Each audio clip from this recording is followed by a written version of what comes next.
Carl had been working in the meat department of Evergrove Market for 25 years. He knew every regular by name, every order by heart, but one customer always stood out, the elegant woman with porcelain skin, jet black hair, and eyes that seemed to glow under the fluorescent lights. She always ordered the same thing, the freshest cut of steak, grilled extra rare on the store's complimentary grill. At first, Carl thought nothing of it, but as the years passed, something gnawed at the back of his mind. The woman never aged. Her voice never changed. Her presence was timeless, untouched by the years that had carved deep lines into Carl's own face. He never spoke of his suspicions. He kept his thoughts buried deep. One night, as Carl locked up the market, she appeared in the dim glow of the flickering exit sign. "You've been wondering about me," she said, her voice as smooth as silk. Carl froze, the key still in the lock. "Who are you?" Eleanor stepped closer, and the dim light seemed to flicker, as if the shadows themselves recoiled from her. The shimmer of her illusion faded, and for the first time in 25 years, Carl saw her for what she truly was. Her skin was pale, her eyes glowed with an ember-like intensity, and sharp, elongated fangs peeked from beneath her lips. "My name is Eleanor," she said softly, her voice unnervingly calm. Carl barely had time to react before her voice pulled him into a story from long ago.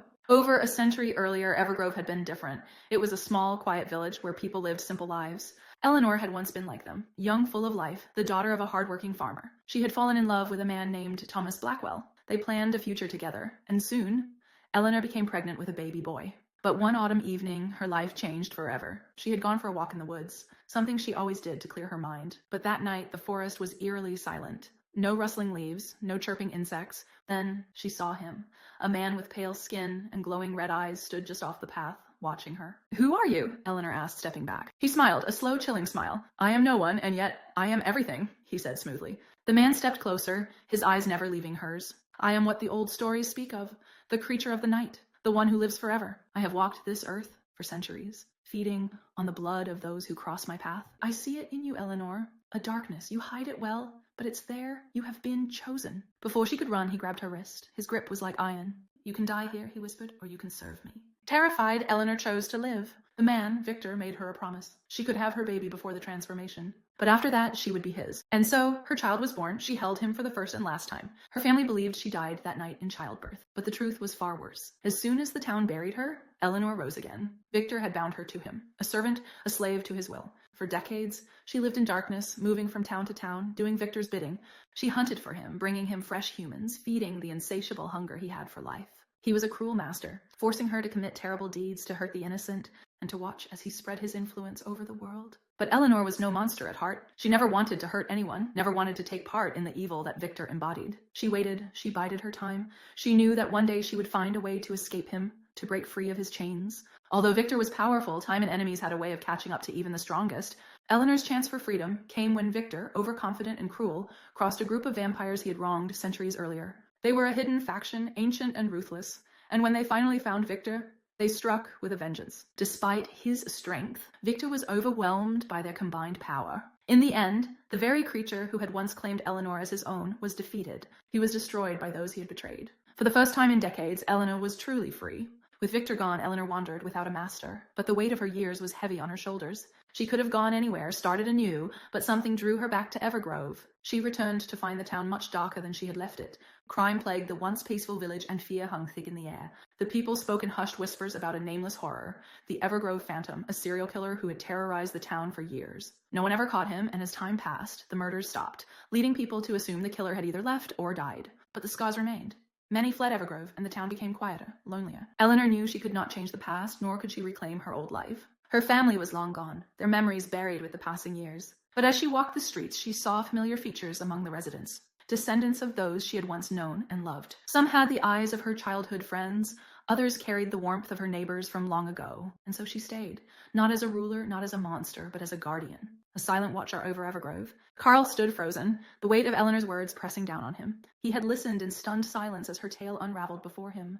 The woman before him wasn't just a strange customer at the market. She was a living relic of the past, a creature bound by both the curse of immortality and the need for redemption. The silence stretched between them as Carl tried to process the unbelievable truth. "Why are you telling me all of this?" he asked, his voice shaky. Eleanor stepped closer, her porcelain skin nearly luminous under the flickering light. "Because, Carl," she whispered, "I saw something familiar in you. You are my grandson, the son of my son, the child I never got to know. Carl's breath caught in his throat. His mother had never spoken of his father. There were no records, no stories, just an empty space in his family history. I thought my bloodline had ended long ago, Eleanor continued, her voice thick with something raw and aching. I thought my son lived and died without passing on our name. But then I found you. Her cold fingers reached up, brushing against Carl's weathered cheek. You are the last of my blood, and I cannot bear to lose you to time as I lost the rest. Carl's mind reeled. The strange sense of familiarity he had always felt toward Eleanor, the pull in his gut every time she entered the market, suddenly made sense. She wasn't just a customer, she was family. Eleanor's expression softened, but her voice held steady. I can give you more than just stories, Carl. I can give you eternity. We can be a family again. You don't have to grow old. You don't have to die. A storm of emotions crashed inside Carl. Fear, temptation, curiosity. He had lived a simple life, one of routine and repetition, but now the world had cracked open before him.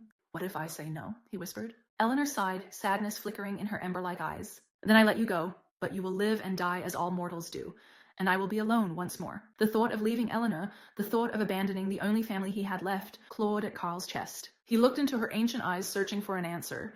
Then slowly he nodded. Eleanor's lips parted, and for the first time in 100 years, hope filled her undead heart. She stepped forward, cradling Carl's face as she had once cradled her infant son's. You won't feel a thing, she murmured.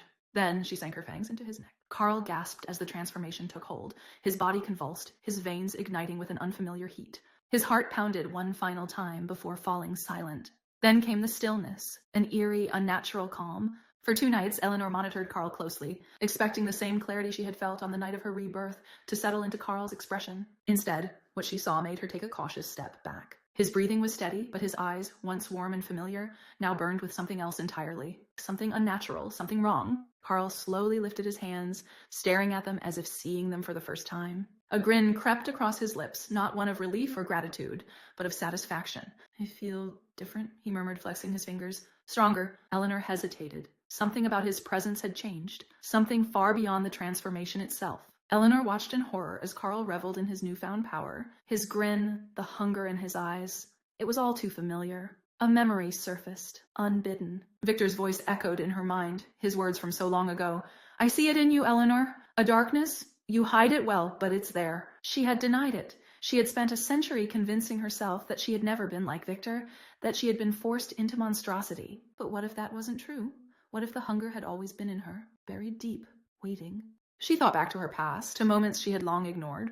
The satisfaction she had felt the first time she hunted, the way the fear in her victim's eyes had sent a thrill through her veins. She had told herself she had no choice, that she had only done what was necessary to survive.